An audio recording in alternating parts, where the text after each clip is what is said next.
Gross profit, operating profit और net profit क्या है इसे जानते हैं। इसके अलावा नेट इंटरेस्ट इनकम क्या होती है और नेट इंटरेस्ट मार्जिन क्या होता है, और साथ में रिटर्न ऑन एसेट क्या होता है और रिटर्न ऑन इक्विटी क्या होती है। ये सारे रेशियोज़ बैंकिंग जो बैलेंस शीट होती है, प्रॉफिट लॉस अकाउंट होता है, उनके लिए बहुत ही एनालिसिस भरे ये रेशियोज़ होते हैं। और आपके जो भी एग्ज़ाम्स होते हैं JIBS AIBS में से न्यूमेरिकल्स भी पूछे जाते हैं। तो चलिए चलते हैं, आज जानते हैं इसके बारे में डिटेल विद एग्जाम्पल के साथ। दोस्तों, बैंक में प्रॉफिट और प्रॉफिटेबिलिटी दो वर्ड हैं। प्रॉफिट होता है सीधी सीधी एब्सोल्यूट वैल्यू जो आती है उसको हम बोलते हैं प्रॉफिट, जिसमें कि आता है हमारा ग्रॉस प्रॉफिट, ऑपरेटिंग प्रॉफिट और नेट प्रॉफिट। उसके अलावा दूसरा शब्द होता है प्रॉफिटेबिलिटी। प्रॉफिटेबिलिटी होती है कंपैरिजन, और प्रॉफिटेबिलिटी में कंपैरिजन होता है रिटर्न ऑफ एसेट का और रिटर्न ऑन इक्विटी का। तो पहले हम बात करते हैं प्रॉफिट की। प्रॉफिट जो तीन तरह के प्रॉफिट होते हैं, ग्रॉस प्रॉफिट, ऑपरेटिंग प्रॉफिट और नेट प्रॉफिट। सबसे पहले जानते हैं कि ग्रॉस प्रॉफिट क्या होता है। दोस्तों, अगर बात करते हैं हम ग्रॉस प्रॉफिट की, तो ग्रॉस प्रॉफिट बहुत सिंपल सा है। आपने जितनी भी सेल्स करी है और उस सेल्स के उसको मटेरियल को बनाने में जो भी आपको कॉस्ट आई है, ये है एक आम भाषा का, यानी कि एक बैलेंस शीट जो होती है उसके अकॉर्डिंग ग्रॉस प्रॉफिट। अगर हम बैंक की बात करें तो बैंक की बात सिंपल से ये है कि आपने डिपॉजिट एक्सेप्ट किया हुआ, उसमें पब्लिक को कितना ब्याज दिया, और जो आपने लोन और इन्वेस्टमेंट किए उसमें कितना कमाया। अगर उन दोनों का अंतर निकाल दें तो वो ग्रॉस प्रॉफिट बन जाता है। अब दोस्तों बात करते हैं ऑपरेटिंग प्रॉफिट की। तो ऑपरेटिंग प्रॉफिट में क्या होता है, कुछ चीज़ें माइनस हो जाती हैं, यानी आपका प्रॉफिट थोड़ा कम हो जाता है, और उसमें शामिल हैं आपके ऑपरेटिंग एक्सपेंसेस। देखिए, आपको अपनी ब्रांच, बैंक या बिजनेस चलाने के लिए जो खर्चे करने पड़ते हैं, जैसे आपको सैलरी देनी है, आपको किराया देना है, बिजली का बिल देना है, जिससे आपकी वो इंडस्ट्री चल रही है, आपकी जो ब्रांच चल रही है, और कुछ other day to day expenses भी होते हैं, चाय पानी के खर्चे वो भी। उसके साथ साथ आपका डेप्रिसिएशन या कोई आपने लोन को वापसी करा है वो। तो अगर हम इस तरह से देखते हैं तो ऑपरेटिंग प्रॉफिट में आपके कुछ खर्चे और माइनस हो जाते हैं और आपका ग्रॉस प्रॉफिट से ऑपरेटिंग प्रॉफिट थोड़ा सा नीचे आ जाता है। अगर हम एग्जाम्पल से देखें तो देखिए, एक कंपनी है जो कि 10 लाख की सेल कर रही है। अगर हम एग्जाम्पल से देखें तो दोस्तों, एक कंपनी है जो कि 1 करोड़ की सेल कर रही है। उसमें उसके जो COGS है, यानी कॉस्ट ऑफ गुड सेल्स जो आती है, वो आती है 60 लाख रुपए। तो अगर हम 1 लाख में 60 लाख माइनस करें तो हमारा ग्रॉस प्रॉफिट निकल के आता है 40 लाख रुपए। तो ये हमारा हो गया ग्रॉस प्रॉफिट। अब इसी ग्रॉस प्रॉफिट में से हम लोग कुछ चीज़ें माइनस करेंगे जिससे कि हम ऑपरेटिंग प्रॉफिट निकाल पाएँ।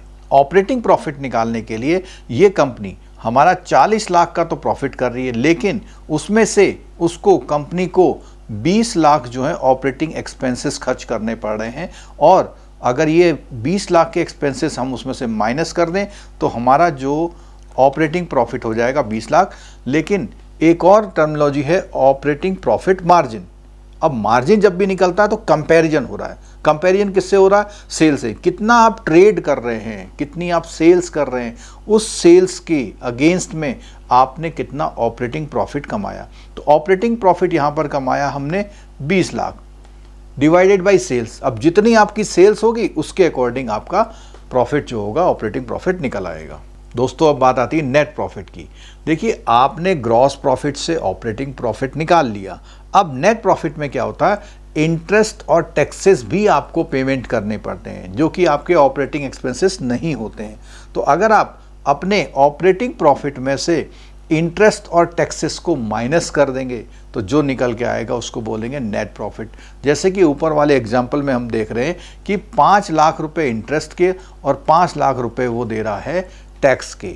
इसका मतलब ये हुआ, जो ऊपर हमारा ऑपरेटिंग प्रॉफिट आया था, ऑपरेटिंग प्रॉफिट जो 20 लाख का आया था, उसमें से ये 10 लाख रुपए और माइनस करेंगे तो ये हमारा बन जाएगा ऑपरेटिंग प्रॉफिट में से जब ये माइनस करेंगे तो हमारा ये बन जाएगा नेट प्रॉफिट, यानी कि 10 लाख का फिर क्या आएगा, नेट प्रॉफिट आएगा। तो ऑपरेटिंग प्रॉफिट में से अगर हम इंटरेस्ट और टैक्सेस माइनस करते हैं तो हमारा बन जाता है ये नेट प्रॉफिट। ये तो सारे प्रॉफिट थे। अब हम बात करते हैं प्रॉफिटेबिलिटी की, जो रेशियोज की बात करते हैं। उसमें रेशियो में सबसे पहला रेशियो है रिटर्न ऑन एसेट। तो रिटर्न ऑन एसेट के लिए सबसे पहले हमें नेट इंटरेस्ट इनकम देखनी होगी। नेट इंटरेस्ट इनकम क्या होती है बैंक की? जो पब्लिक को पेमेंट किया और जो लोन से इन्वेस्टमेंट में रिसीव किया उसका डिफरेंस। तो नेट इंटरेस्ट इनकम होगी आपकी इंटरेस्ट रिसीव्ड ऑन एसेट्स यानी लोन एंड इन्वेस्टमेंट और इंटरेस्ट पेड ऑन डिपॉजिट यानी कि लायबिलिटी। तो ये जो निकल के आया आपका नेट इंटरेस्ट इनकम निकल के आया। अब नेट इंटरेस्ट मार्जिन क्या है, वो है एक प्रॉफिटेबिलिटी एस्पेक्ट में, यानी कि जो नेट इंटरेस्ट इनकम है वो तो एक एब्सोल्यूट फिगर है। इसका कंपैरिजन अगर हम अपने टोटल एवरेज एसेट से करेंगे तो हमारा निकल के आता है net interest margin. Net interest margin में देखिए क्या है, नेट इंटरेस्ट मार्जिन में जो भी आपकी नेट इंटरेस्ट इनकम निकल के आई है divided by average total asset. अब एवरेज टोटल एसेट क्या होते हैं, ओपनिंग ऑफ एसेट्स, यानी जब आपने 1 अप्रैल को शुरू किया ओपनिंग प्लस और जो 31 मार्च को क्लोजिंग किया उन दोनों के एसेट को ऐड करके आप डिवाइडेड बाय अगर 2 कर लेंगे तो आपका निकलेगा एवरेज टोटल एसेट। और नेट इंटरेस्ट इनकम को एवरेज टोटल एसेट से जब डिवाइड करेंगे तो बनेगा net interest margin. Net interest income समझ में आ गया, नेट इंटरेस्ट मार्जिन समझ में आ गया। अब हम समझेंगे रिटर्न ऑन एसेट। ये भी एक प्रॉफिटेबिलिटी निकालने का एक रेशियो है। तो रिटर्न ऑन एसेट में क्या है कि जो हम एक्सचेंज कमीशन से फीस इनकम कमाते हैं वो प्लस आपका नेट इंटरेस्ट इनकम जो ऊपर निकला हुआ था और उसमें से ऑपरेटिंग कॉस्ट को माइनस करेंगे तो हमारी नेट इनकम निकल के आती है। यानी इंटरेस्ट इनकम में अदर इनकम जोड़ना और अदर एक्सपेंसेस माइनस करने से हमारी निकल के आती है नेट इनकम। अगर हम नेट इनकम को टोटल एवरेज एसेट से डिवाइड करते हैं तो हमारा निकल के आता है रिटर्न ऑन एसेट। अभी हम इन रेशियोज को किसी बैंक की बैलेंस शीट से कंपेयर करके भी दिखाएंगे आपको। अब बात करते हैं रिटर्न ऑन इक्विटी की। रिटर्न ऑन इक्विटी का सीधा मतलब ये होता है कि इन्वेस्टर ने कितना पैसा लगाया और उतने पैसे लगाने से उसको कितना रिटर्न मिल रहा है। तो generating profit from the money that invested have put into the business. Return on asset is calculated by dividing the net income divided by the shareholder equity. तो net income हमने return on asset पे भी देखा था, लेकिन यहाँ पर divided by shareholder equity. Return on equity निकालने का एक और दूसरा फॉर्मूला होता है। अगर आपको डायरेक्ट फिगर नहीं दिए तो अगर आपको फिगर दे रखी है कि नेट इनकम और बैंक एसेट की, तो net income divided by bank asset जिसको हम रिटर्न ऑन एसेट बोल रहे थे और into leverage ratio. Leverage ratio का सिंपल मतलब ये होता है कि आपने कितनी कैपिटल लगाई और उस कैपिटल से कितना बड़े एसेट्स क्रिएट कर लिए। यानी बैंक अपनी कैपिटल लगा रहा, शेयर होल्डर कैपिटल लगा रहा, लेकिन एसेट जो क्रिएट करता है बैंक वो डिपॉजिट से करता है, पब्लिक से डिपॉजिट लेता है और एसेट क्रिएट करता है। तो यहाँ पर जो फॉर्मूला है रिटर्न ऑन एसेट का है net income upon bank asset और लिवरेज रेशियो का है bank asset upon bank capital. दोनों ये कैंसिल हो जाते हैं तो अगेन फॉर्मूला वही बनता है जो मैंने आपको पहले बताया, net income divided by bank capital. तो अगर हम इस तरह से देखते हैं, किसी बैंक की बैलेंस शीट देखते हैं, अब यहाँ पर लिवरेज रेशियो का कॉन्सेप्ट भी आप समझ लीजिए। लिवरेज रेशियो क्या है कि अपना कितना कम पैसा लगा करके कितना बड़ा बिजनेस खड़ा करते हैं, इसको बोलते हैं लिवरेज रेशियो।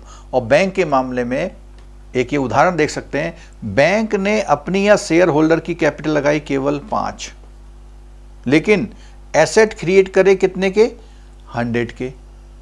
कहां से 95 लाए, पब्लिक से डिपॉजिट से।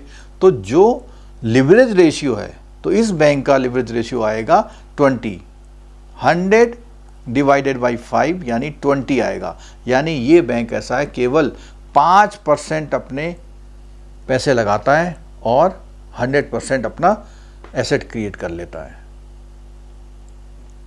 तो जो बैंक अपने कैपिटल के बाद बहुत बड़ा डिपॉजिट एक्वायर करते हैं, इसका मतलब उनका लिवरेज रेशियो अच्छा होगा। तो दोस्तों ये जो जितने भी रेशियोज हमने बताए, आपके प्रॉफिट के बारे में बताया, या आपके जीआईबी सीआईबी या कोई जो आपके क्रेडिट प्रोफेशनल के या प्रमोशन के एग्जाम होते हैं उनमें न्यूमेरिकल्स के फॉर्म में आते हैं और आपको इसमें कन्फ्यूजन रहता है। तो दोस्तों ये मैंने आपको समझा दिया।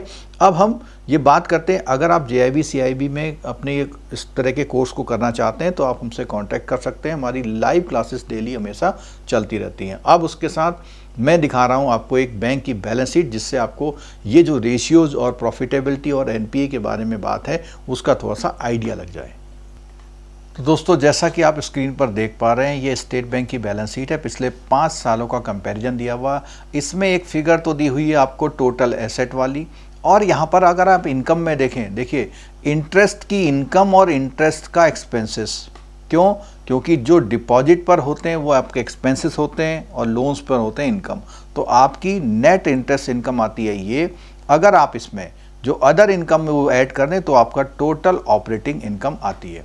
अब अगर हम बात करें आपके एक्सपेंसेस, तो जो आपके स्टाफ के एक्सपेंसेस हैं, ओवरहेड एक्सपेंसेस हैं, अगर ऐड कर ले तो वो बनते हैं आपके पूरे ऑपरेटिंग एक्सपेंसेस, और इन दोनों का डिफरेंस ही आपका जो है प्रॉफिट कहलाता है। तो अगर आप टोटल ऑपरेटिंग इनकम में से ऑपरेटिंग एक्सपेंसेस माइनस करेंगे तो आपका आता ऑपरेटिंग प्रॉफिट, और ऑपरेटिंग प्रॉफिट में से अगर आप इंटरेस्ट और टैक्सेस हटाते हैं तो आपका बन जाता है ये नेट प्रॉफिट। अब जैसे कि इसमें दिखाया गया है कि नेट इंटरेस्ट मार्जिन, तो हमने बात करी थी कि जो भी आपकी नेट इंटरेस्ट इनकम है डिवाइडेड बाय टोटल एसेट करेंगे तो आपका नेट इंटरेस्ट मार्जिन निकल करके आ जाएगा। अगर हम बात करें रिटर्न ऑन एसेट की, तो ये बैंक की बैलेंस शीट बता रही है कि 2019 में रिटर्न ऑन एसेट था कितना, 0.02%, लेकिन ये जो है मार्च 2023 में बढ़ करके हो गया 0.96%। और अगर हम रिटर्न ऑन इक्विटी की बात करें तो ये 0.48 से बढ़ करके हो गया 19.43, यानी कि जो शेयर होल्डर ने अपना पैसा लगा रखा है उसके अगेंस्ट में जो उसकी इनकम हो रही है, नेट इंटरेस्ट इनकम हो रही है, बहुत ज़्यादा हो रही है। तो दोस्तों उम्मीद करता हूँ ये कॉन्सेप्ट आपको बिल्कुल समझ में आ गया। फिर भी आपकी कोई क्वेरी है तो आप हमसे बात कर लीजिएगा। Thank you so much.